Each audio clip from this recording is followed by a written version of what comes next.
인사 나누겠습니다. 샬롬. 네, 한 주간 잘 보내셨죠? 우리 주변에 있는 분들 같이 한번 인사 나눕시다. 샬롬. 네.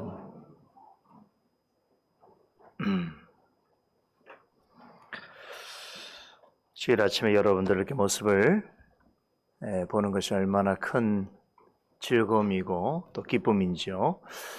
자, 오늘도 우리 잠언 말씀 함께 보겠습니다. 잠언 10장 22절로 32절까지입니다.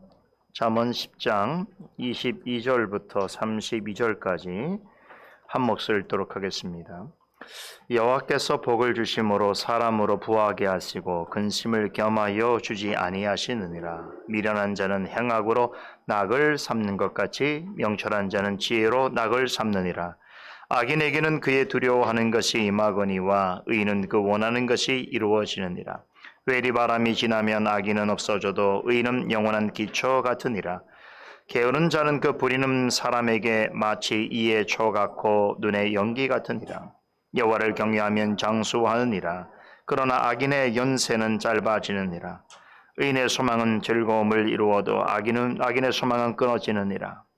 여호와의 도가 정직한 자에게는 산성이요 행악하는 자에게는 멸망이니라. 의인은 영영이 이동되지 아니하여도 악인은 땅에 거하지 못하게 되느니라. 의인의 입은 지혜를 내어도 패역한 혀는 배임을 당할 것이니라. 의인의 입술은 기쁘게 할 것을 알거늘 악인의 입은 패역을 말하느니라. 아멘. 자, 오늘 아침에는 잠언 10장의 마지막 내용의 말씀을 통해서 그 의미와 교훈에 대해서 함께 잠시 상고해보는 시간 갖도록 하겠습니다. 본문은 두 단락으로 나눠 볼 수 있겠습니다. 첫 번째 단락은 22절에서 26절까지고요. 또 두 번째 단락은 27절에서 30절까지입니다. 그리고 마지막에 32절, 31절, 32절 말씀은 10장 전체를 아우르는 결론이라고 볼 수 있습니다. 앞서 살펴본 말씀들 역시 오늘 본문도 지혜로운 자와 어리석은 자의 특징에 대해서 설명하고 있습니다. 자, 그런데 어떤 분들은 오늘 이 본문을 이렇게 이해합니다. 이 땅에서 하나님을 잘 섬기고 살아가는 사람은 이 세상에서 특별한 복이 약속되어져 있는데 그 두 가지 축복의 내용을 전하는 말씀이다. 그래서 22절과 27절의 말씀을 근거로 이 땅에 하나님을 경외하는 섬기고 사는 사람들은 부귀와 장수라고 하는 축복을 누리게 될 것이다. 이렇게 이해를 합니다. 실제로 많은 설교자들이 오늘 이 잠언 본문을 가지고 이런 해석을 하죠. 이 땅에서 하나님을 잘 믿는 사람은 물질적 풍요와 육체의 건강을 누리게 될 것이다. 오늘 이 본문을 이제 우리 한글 성경으로만 이렇게 보게 되면 그렇게도 이해할 수 있습니다. 그러나 오늘 과연 이렇게 해석하는 것이 잠언 말씀이 전하려고 하는 핵심적인 교훈일까라고 생각할 때 저는 그 부분에 동의하지 않습니다.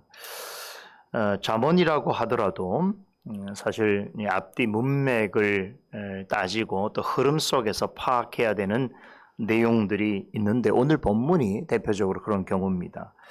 만일 22절에 하나님께서 주신다는 복을 세상에서 누릴 물질과 건강으로만 보게 된다면 자, 이 각 두 단락의 마지막 부분에 언급되어지는 영원한 안전이라고 하는 개념을 이해할 수도 없거니와 그것이 연결되지 않습니다. 25절과 30절은 각각의 단락의 결론인데요. 잠언 기자는 여기서 지혜로운 자의 운명을 이 세상에서 끝나는 것이 아니라 영적인 차원으로 이끌어가고 있습니다. 하나님 앞에서 지혜로운 삶을 사는 의인은 비록 이 땅에서 형통하고 번성하는 악인의 삶과 같이 않는다 할지라도 하나님께서 영원토록 지켜주실 것이다. 그런 말씀입니다. 그러니까 25절에 의인은 영원한 기초 같으니라 라고 하는 말씀과 30절에 의인은 영영이 이동되지 아니하여도라고 하는 말은 이 세상의 마지막 심판날에 하나님께서 당신을 경외하며 산 사람들을 영원토록 안전하게 지켜주실 것이라고 하는 약속을 증거하는 말씀입니다.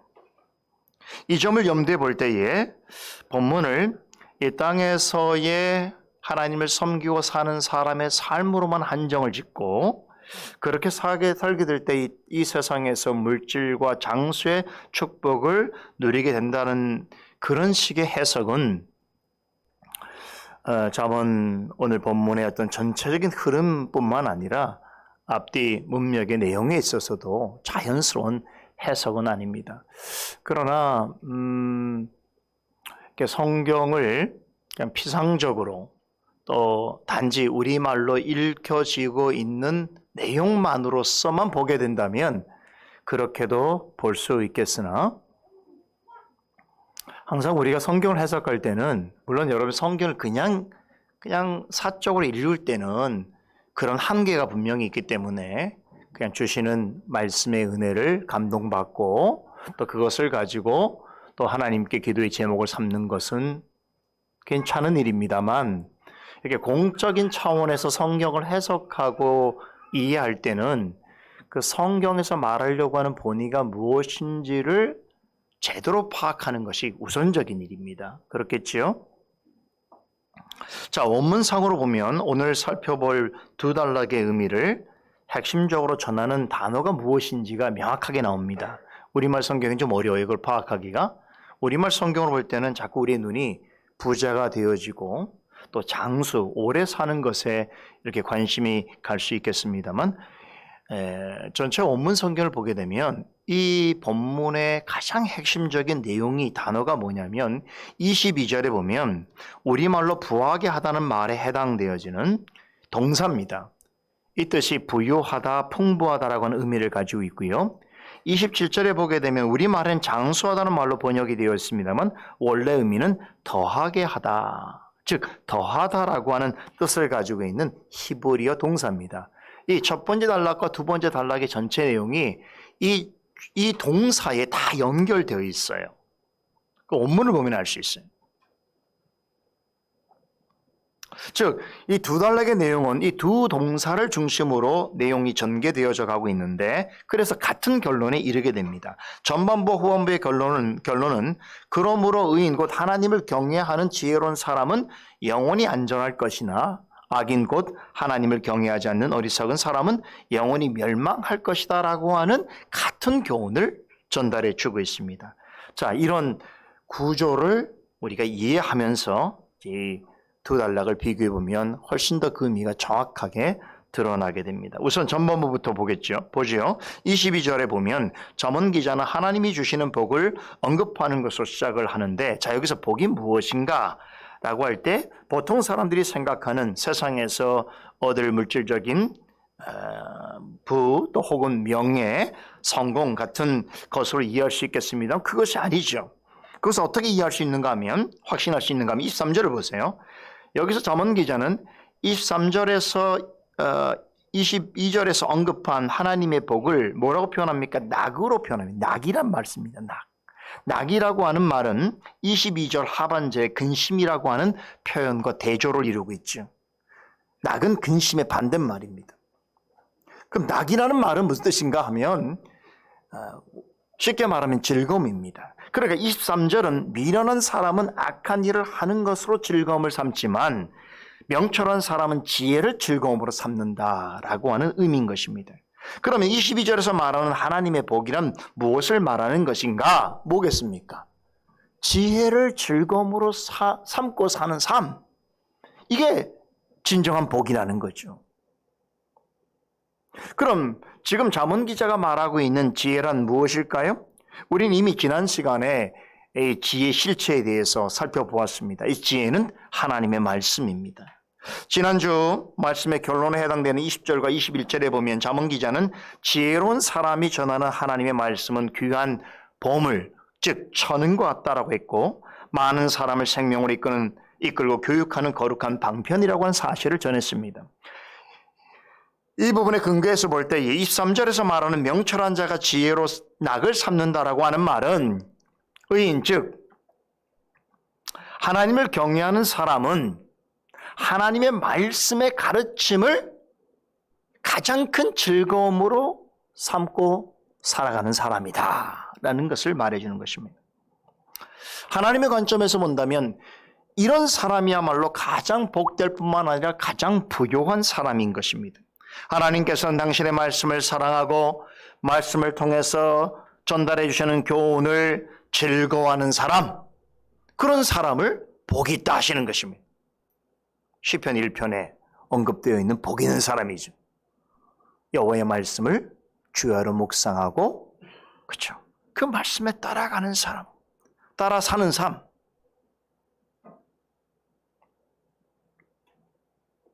그런 사람에게는 복에 복을 더하십니다. 22절 상반절에 여호와께서 복을 주심으로 사람으로 부하게 하신다라고 하는 말씀의 의미가 이것입니다. 더불어 22절 하반절 말씀에 따르면 하나님의 말씀을 사랑하고 즐거워하는 사람에게는 근심을 겸하여 주시지 않는다라고 말씀합니다. 여기서 언급하는 근심이라고 하는 것은 마음의 수고와 상처를 의미합니다. 여러분, 왜 사람이 마음이 힘들어하고 또 마음의 상처를 받을까요? 요즘처럼 원하는 대로 되는 일이 없고 또 열심히 일해도 원하는 만큼의 소득을 얻지 못할 때에 사람들은 마음에 근심을 하게 됩니다. 참 무슨 일을 열심히 하긴 하는데 항상 그 결과는 헛된 것 같고 헛수고인 것 같고 헛고생만 한다고 한다면 힘들고 괴로울 수밖에 없습니다. 그런데 하나님의 말씀을 즐거움으로 삼는 사람에게는 하나님께서 결단코 그러한 일이 일어나지 않도록, 발생하지 않도록 하시겠다는 겁니다. 잠언 14장 24절에 따르면 지혜로운 자의 재물을 그의 면류관이라고 말합니다. 하나님을 경외하는 사람에게 있어서 지혜보다 더 좋은 보화가 없다는 것이지요. 지혜는 믿는 자에게 가장 크고 소중한 재물이 되는 것입니다. 이런 지혜를 가지고 살아가는 성도는 세상을 사는 동안 악한 자들처럼 자기가 원하는 걸 다 얻지 못하고 다 누릴 수 없는 삶을 산다고 할지라도, 다시 말해서 세상 사람들이 원하는 물질과 명예와 성공 같은 것을 거머쥘 수 없는 삶이라고 할지라도 그가 하나님을 경외하면서 살아가는 동안 한 모든 수고와 애씀에 대하여 하나님께서 결단코 그것을 헛되게 하지 아니하실 것이다, 이렇게 말씀하는 것입니다. 사도 바울은 고린도 교회에 보내는 서신에서 이와 같은 권면을 합니다. 내 사랑하는 형제들아, 견실하며 흔들리지 말고 항상 주의 일에 더욱 힘쓰는 자들이 되라. 이는 너희 수고가 주 안에서 헛되지 않은 줄 알미라. 여러분, 왜 우리가 이 세상을 살아가는 동안 하나님을 경외하는 사람으로서 흔들리지 말고 아주 견고한 마음을 가지고 항상 주의 일을 더욱 힘써야 하는가? 왜 그렇다는 거예요? 하나님을 경외하는 자로서의 하는 수고에 대하여 하나님께서 주 안에서 결코 그 일을 헛되지 않게 하실 줄을 믿어야 하기 때문이라고 말씀하시는 것입니다. 우리가 세상의 일은요, 계획을 잘못했든 아니면 성실하지 못했든 또 가정상에서 원치 않는 사람을 만났든 또 재정이 부족하든 기회가 찾아오지 않든 여러 가지 이유와 원인으로 인해서 내가 한 수고가 헛되게 될 수 있습니다. 그러나 이 땅에서 하나님을 경외하는 사람이 주님 앞에서 행한 수고와 헌신에 대하여서는 하나님께서 결단코 그 어느 것도 헛되게 여기지 아니하시겠다라고 말씀하십니다. 그러므로 하나님을 경외하는 사람은 이 땅에서 하나님을 알지 못하는 사람들이 추구하는 그 무엇과 그들이 그것으로 인하여 얻는 일에 대하여 시기하거나 부러워하지 말아야 하는 것입니다. 악한 생각을 즐거움으로 삼는 사람은 어찌 보면 하나님을 알지 못하는데도, 교회를 다니지 않는데도 자신이 원하는 것을 더 많이 누리는 것 같고 이 세상에서 더 자신만만하게 자기의 행복을 꾸리며 살아가는 것 같으나 그것은 잠시 잠깐일 뿐이라는 것입니다. 왜 그렇습니까? 그들 앞에는 너무나 크고 두려움이 기다리고 있습니다. 세상을 사는 동안 악한 일을 즐거움으로 삼아 살아가는 사람은 누구를 막론하고 언젠가 크고 무서운 두려움에 직면하게 될 텐데 오늘 잠언 기자는 그것을 마치 회리바람이라는 말로 표현합니다. 회리바람, 즉 폭풍우지요. 그게 어느 순간 훅 지나가면 어떻습니까?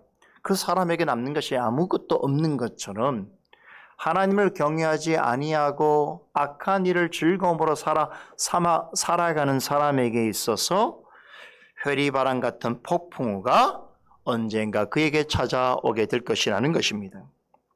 거대한 폭풍이 몰려오면 강이 터지고 홍수가 나고 집이 무너지고 삶의 터전을 잃게 되는 것처럼 세상에서 아무리 높은 자리에 있고 많은 것을 누리고 위세등등한 삶을 산다고 하더라도 그 마음에 하나님을 없다 하면서 자기 마음대로 살아가는 사람들은 마지막 날 하나님의 준엄한 심판을 피할 수 없습니다. 이 심판은 회리바람 폭풍우 같이 어느 날 갑자기 찾아올 것이며 너무나 강력하여 이것을 피할 수 없습니다. 그때에는 이 세상을 사는 동안 내 것이라고 생각했던 모든 것들을 순식간에 잃어버리게 될 것입니다. 반면에 하나님을 경외하는 사람의 삶은 어떤 광풍에도 흔들리지 않을 것인데 잠언 기자는 그런 성도의 삶을 영원한 기초에 비유합니다. 세상을 사는 동안 성도는 진짜 폭풍우 같은 시련을 만날 수 있습니다. 하지만 그 어떤 일도 성도에게 주어진 영원한 기초를 뒤흔들 수 없다는 것입니다. 우리가 잘 아는 로마서 8장 마지막 9절 내가 확신하노니 사망이나 생명이나 천사들이나 권세자들이나 현재일이나 장래일이나 능력이나 높음이나 기쁨이나 다른 어떤 피조물이라도 우리 주 그리스도 예수 안에 있는 하나님의 사랑에서 끊을 수 없느니라. 아멘이지요. 성도는 살아서나 죽어서나 하나님이 영원토록 함께 하심을 믿어야 합니다. 하나님과 함께 하시는 삶은 영원한 기초와 같습니다. 그 무엇도 구원에서 떨어지도록 흔들지 못할 것이며 하나님의 사랑에서 끊을 수 없습니다. 하지만 하나님을 떠나 사는 사람은 결국에는 두려운 심판을 맞이하게 될 것입니다. 26절은 이들을 주님 앞에서 항상 게으르고 악한 종으로 묘사합니다. 그 부리는 사람에게 마치 이에 초각코 눈에 연기 같다라고 하는 속담을 언급하고 있습니다. 여러분, 게으르고 악한 종과 같은 사람은 하나님 앞에서 어떤 존재인가 하면 어떤 사람이 목이 마르다고 하는데 식초를 건네는 자 같고, 이게 무슨 얘기예요? 식초는 목이 타는 거예요. 근데 지금 목이 말랐는데 마르다고 얘기하는데 식초를 건네주고, 어떻습니까? 불을 피우는데 연기가 막 나지 않습니까? 그 연기처럼 연기가 눈 안에 들어와서 괴롭게 만드는 것이지요. 여러분, 악하고 게으른 종 같은 사람은 주인에 대하여 순종하기는커녕 항상 주인을 성가시게 하고 괴롭히기까지 한다는 것입니다. 예수님께서는 이런 사람을 악하고 게으른 종이라고 하셨습니다. 그러면서 이 사람이 지니고 있는 모든 것을 다 빼앗아서 어떡합니까? 바깥 어두운 데로 쫓아내지요. 거기서 슬피 울며 이를 갈게 될 것이라고 예수님께서 말씀하셨습니다. 이것은 마지막 날의 심판을 예고한 말씀입니다.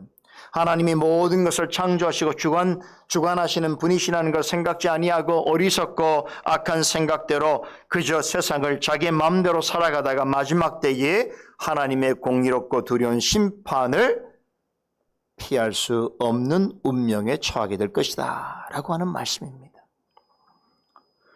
이제 두 번째 단락을 보겠는데요. 27절에서 30절 말씀인데 지금 첫 번째 단락의 구조와 거의 같습니다.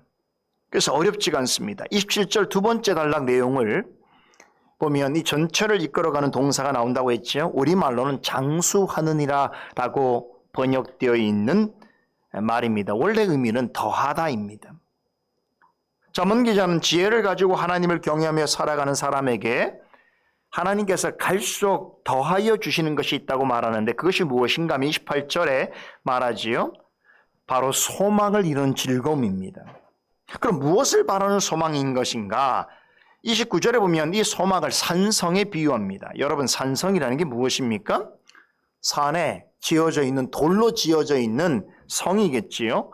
여러분, 산성이 의미하는 바가 뭐겠습니까? 변하지 않는 견고함과 완전함을 의미합니다. 그러니까 29절 상반절에 여호와의 도가 정직한 자에게는 산성이요라고 하는 표현이 의미하는 것이 바로 이런 뜻입니다.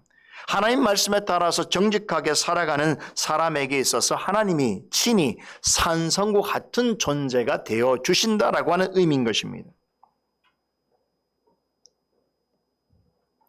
하나님을 경외하는 사람이 이 땅을 살아가면서 어떤 상황에서도 하나님께서는 보호하시고 지켜주시는, 하나님께서는 사나 죽으나 성도에게 있어서는 방패요 피난처와 같은 분이시라는 것이지요. 그래서 하나님의 지혜를 가지고 하나님을 경외하는 사람은 이렇게 산성같이 항상 자신을 보호해 주시고 지켜주시는 하나님을 더욱더 소망하게 되는 것입니다. 뿐만 아니라 소망 되시는 하나님을 생각하고 의지할 때에 소망을 이루시는 하나님 인하여서 더 크게 기뻐하고 감사하는 삶을 살아가게 되는 것이지요. 이런 사람을 잠언 기자는 지혜로운 자여 의인이라고 부릅니다. 30절은 하나님께서 주시는 지혜로 하나님만을 소망하면서 살아가는 성도를 영원히 흔들리지 않을 것이다 라고 말합니다. 우리말 성경에는 영원히 이동되지 아니하여도라고 이렇게 번역이 되어 있습니다만 이 말은 25절 하반절에 있는 의인은 영원한 기초 같으니라 라고 하는 말씀의 같은 뜻이겠죠. 그렇죠. 그래서 전반부와 후반부 이 내용이 같은 구조를 가지고 있다고 보는 것입니다. 즉 성도는 어떠한 상황에서도 결단코 요동치 아니할 것이라는 의미인 것입니다. 왜 그렇습니까? 산성 같으신 하나님께서 항상 그와 함께 계시며 그를 보호하시고 지켜주시기 때문입니다. 이런 해석의 근거에서 볼 때에 비로소 27절에 여호와를 경외하면 장수하느니라 라고 하는 말씀의 의미를 제대로 이해할 수 있습니다. 자, 이 말을 잘못 생각을 하게 되면 그냥 우리 한글 문자적인 의미로만 본다면 하나님을 경외하는 사람은 이 땅에서 오래 사는 축복을 누리게 된다. 이렇게 이해를 하게 될 것인데 과연 그 뜻인가? 그렇지 않습니다. 여기서 장수하느냐는 우리말로 번역을 그렇게 한 것이 사실은 더한다 이런 뜻입니다. 즉 하나님을 경외하며 살아가는 사람은 사나 죽으나 하나님을 소망하고 그 소망으로 인하여서 하나님께서 주시는 즐거움을 맛보는 날들이 더욱더 더하게 될 것이다 라는 뜻입니다. 이 세상을 사는 동안에도 하나님이 소망이 되셔서 우리에게 주는 즐거움이 더하게 될 뿐만 아니라 영원한 하나님 나라에 가서는 그 즐거움의 극치를 맛보게 될 것이다 라고 하는 의미인 것입니다. 그래서 비록 이 땅에서 우리의 사는 날이 짧고 또 우리가 이 땅을 사는 동안 모든 것을 다 소유하지 못하고 때로 원치 않는 어려움 가운데 있다고 할지라도 우리의 소망 되시는 하나님을 바라보고 의지하는 일을 중단치 아니한다면 그 소망 되시는 하나님께서 우리에게 갈수록 소망의 즐거움을 더하여 주실 것이다 라고 하는 말씀의 의미인 것입니다.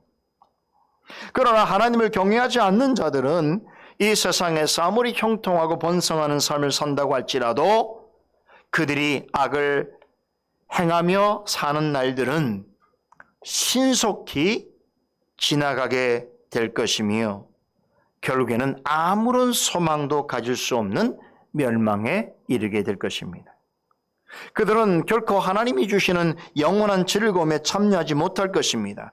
30절 하반절에 악인은 땅에 거하지 못하게 되느니라 라고 하는 말은 전반부달락에 25절에서 회리바람이 지나가면 악인은 없어질 것이니라 라고 하는 말씀과 대꾸를 이루고 있습니다. 이 말씀은 종말론적인 심판을 의미하고 있습니다. 본문에서 말하는 악인은 구체적으로 어떤 악한 짓을 행한 사람이 아닙니다. 하나님을 경외하지 않는 사람, 즉 그 마음에 하나님이 없다고 하며 살아가는 사람, 그리하여 하나님의 지혜를 무시하고 자신의 생각대로만 살아가는 사람, 오늘 그런 사람을 사도행전 오늘 강설의 베드로의 연설 중에 그 표현이 나와요. 뭔지 아세요? 그런 사람은 하나님을 시험하는 자입니다. 하나님을 시험하는 사람이 하나님께 받을 하나님의 노여움이 얼마나 큰 줄 아세요? 그게 멸망이에요. 오늘 강서 시간에 말씀을 드리겠습니다. 이런 사람은 결단코 하나님의 심판을 피할 수 없습니다. 그래서 이 세상에서 아무리 많은 것을 소유하고 누린다 할지라도 그때가 되면 그 모든 것을 회리바람이 몰려와서 모든 것을 다 앗아가는 것처럼 하나님 앞에 자신의 가진 모든 것들을 상실할 것이요. 그리고 그는 하나님의 영원한 즐거움으로부터 완전한 소외를 받게 될 것입니다.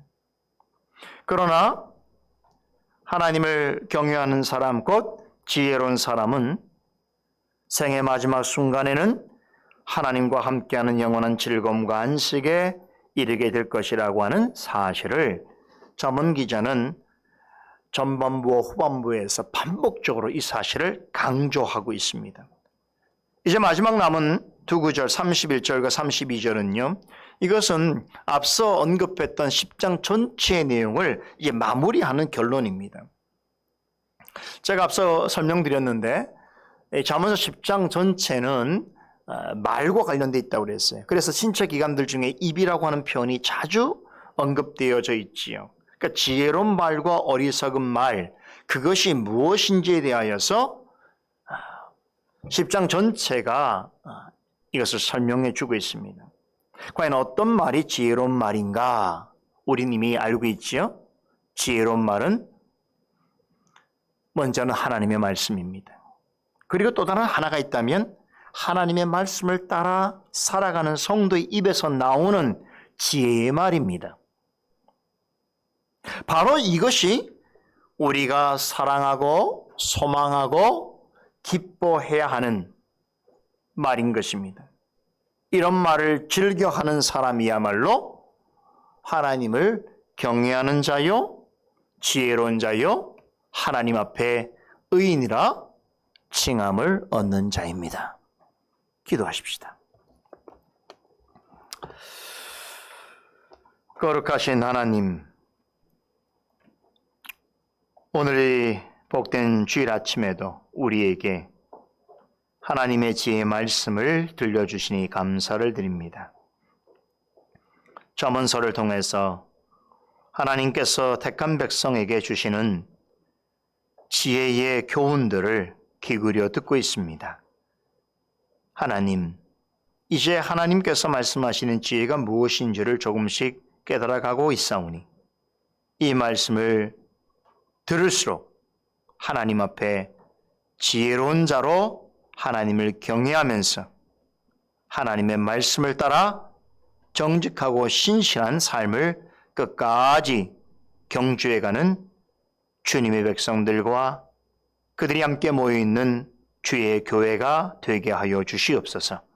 오늘 이 아침도 우리 함께 하셔서 참으로 지혜롭고 겸손한 마음으로 하나님을 즐거워하며 예배드리며 하나님의 말씀에 귀를 기울이는 우리 모두가 되게 하여 주시옵소서. 예수님의 이름으로 기도드리옵나이다.